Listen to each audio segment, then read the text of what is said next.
Welcome to Free Science Fiction Stories. Today's story is Lunar Assault, where the Eclipse Dawn's elite Zero-G infantry squad faces the unrelenting menace of an alien infestation on a remote lunar battlefield. When their drop pod crash lands in the heart of a hot zone, the squad must overcome impossible odds and push through waves of alien adversaries to secure the future of humanity. Lunar Assault. The drop bay reeked of machine oil and recycled oxygen, the familiar staleness doing little to settle nerves. The acceleration for their carrier Eclipse Dawn had already begun, pressing Keller into his harness with crushing force. The distant whine of magnetic locks disengaging echoed through the hull, merging with the low growl of the ship's thrusters cycling to full power. Beyond the thick viewport, Theta 7 loomed below, a fractured section of the moon, its surface scarred from years of mining and more recent orbital bombardments. The Whistlers had taken it, and now the Eclipse Dawn carrier group was here to take it back.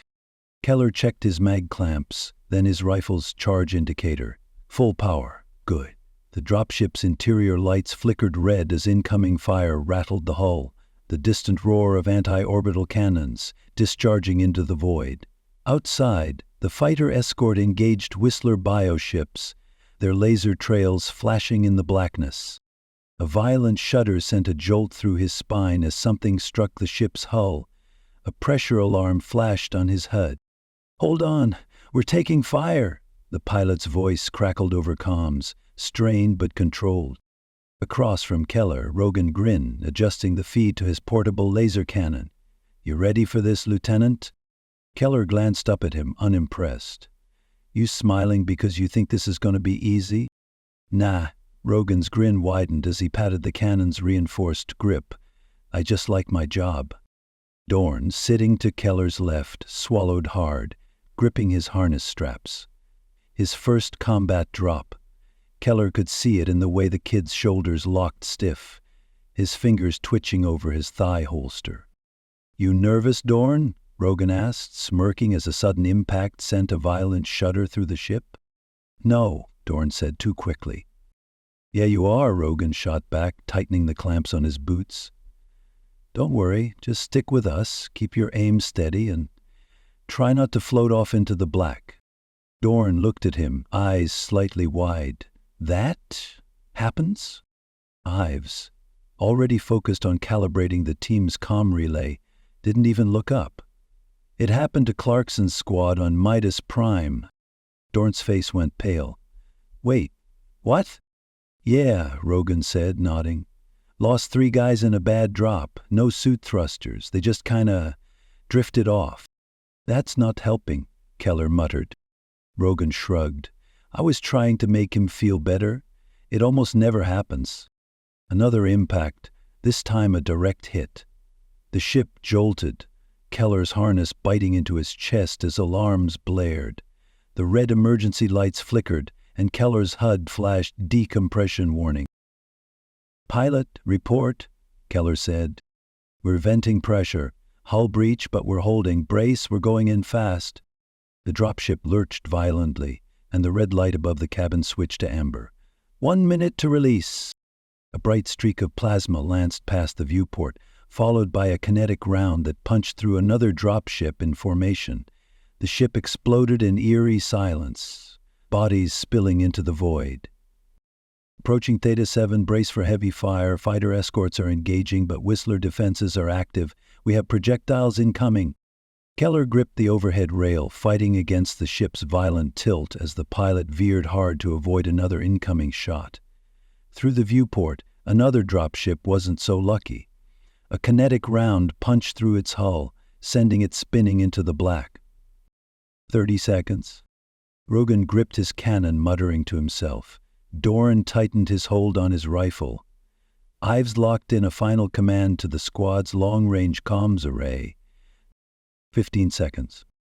The ship shuddered violently, then Keller's stomach lurched as the clamps disengaged. 5 seconds. The hull groaned as the dropship's clamps prepared to disengage. The moon's surface rushed toward them, a battlefield of blackened craters and ruined structures, illuminated by streaks of red-hot wreckage. 1 second.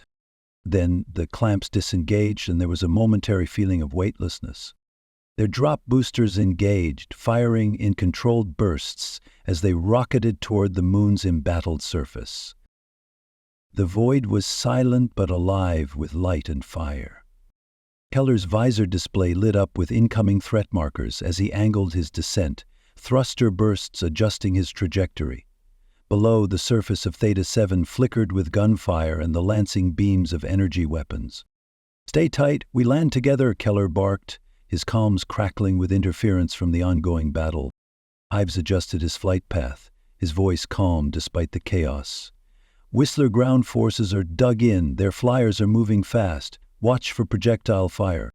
Dorn's voice was tense. "We have a plan for that, right?" "Yeah," Rogan cut in, priming his cannon. "It's called not getting shot." A bright streak of plasma lanced past Keller's visor, missing him by mere meters.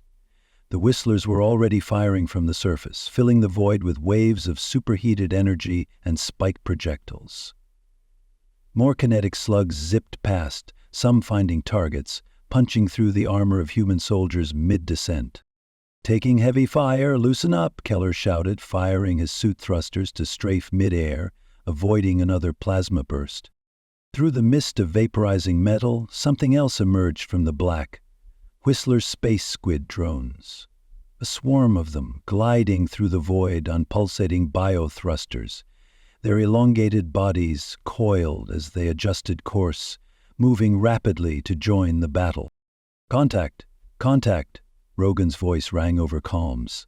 "Whistler drones incoming. 8 of them." Keller's grip tightened on his rifle.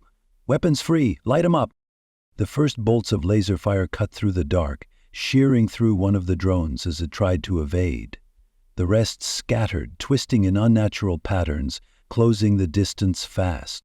The drones didn't fire energy weapons. Instead, they unfurled tendrils lined with harpoon-like spikes, propelling deadly projectiles toward human forces. A nearby soldier from another squad wasn't so lucky.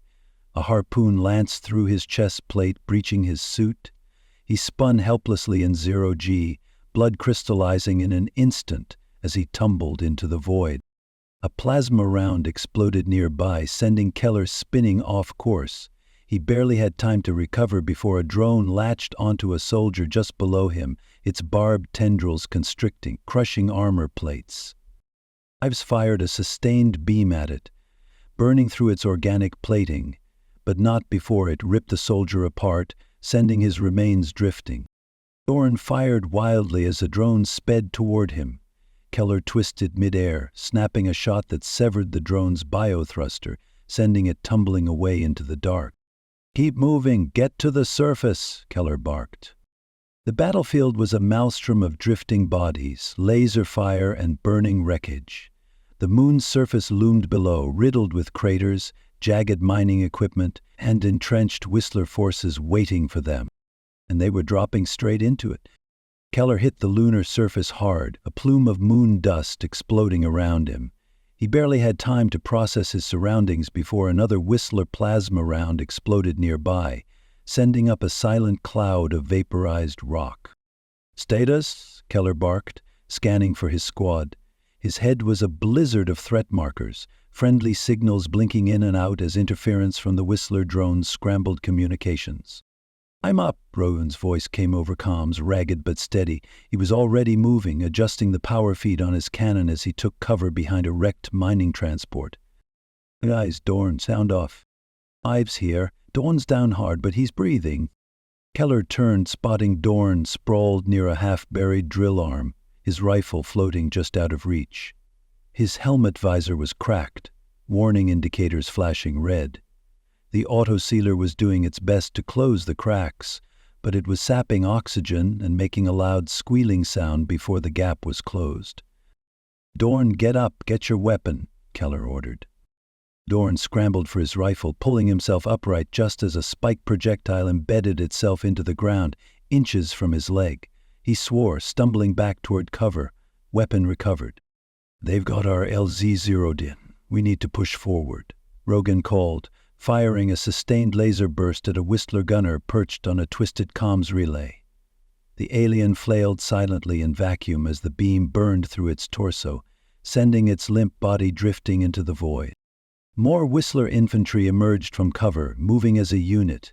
Their gel-covered bodies refracted light, making them hard to track, their organic weapons launching a barrage of burning plasma and jagged harpoons. "Covering fire! Push up to the ridge," Keller ordered, moving toward an outcropping of old mining equipment that provided partial cover. He fired in short, controlled bursts, aiming for exposed weak points in the Whistler's armor. Some dropped, but others kept advancing, their wounded bodies moving with mechanical persistence. Dorn took position next to him, panting. "They're just eating our shots." "Hold your fire longer, let the heat build," Ives called from across the battlefield. His voice over the radio was heavy with static. "The gel coating weakens with sustained energy." Rogan took the advice immediately, firing a sustained blast into an advancing Whistler, the beam carving through the outer layer before finally igniting the organic material beneath. The creature convulsed, its body cracking apart as it burned. Keller toggled his comm. "Command, LZ is compromised. We're taking heavy fire, requesting support." Static. Then a faint signal came through. "Negative, ground teams. Too hot for reinforcement. Eclipse Dawn is engaging additional hostiles. You're on your own for now." Keller swore under his breath. "Then we secure the entrance ourselves." He turned toward the looming Theta-7 facility doors, now just 50 meters ahead, guarded by the final line of Whistler defenses. "We push now." The entrance to Theta-7 was within reach, but the Whistlers weren't letting them take it easily. The squad was pinned down behind jagged rock formations and the wreckage of old mining machinery, the airless battlefield lit by the relentless exchange of laser fire and plasma bolts. Keller pressed himself against the hull of an overturned transport, his visor display flashing with enemy markers swarming the facility's exterior. The last of the Whistler ground forces were dug in, using the natural terrain and their own dead as cover. "They're funneling us," Rogan said, panting as he ejected a depleted power cell from his cannon. "We're too exposed. We need a breach point." Ives unclipped the engineering pack from his belt. "I can force the side maintenance hatch, but I need a minute." "We don't have a minute!" Dorn shouted, ducking as a Whistler's sniper's spike round slammed into the metal beside his head, leaving a deep groove in the plating. Keller's mind raced. They were running out of time. If the Whistlers stalled them here, the enemy's reinforcements would overwhelm them. "We hit them hard right now," he ordered. "Rogan, suppressing fire. Dorn, cover Ives. We make our push."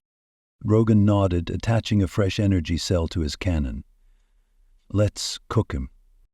The moment Keller gave the signal, Rogan unleashed a sustained laser burst, scorching through the Whistler defenses while Dorn fired precision shots at anything that moved.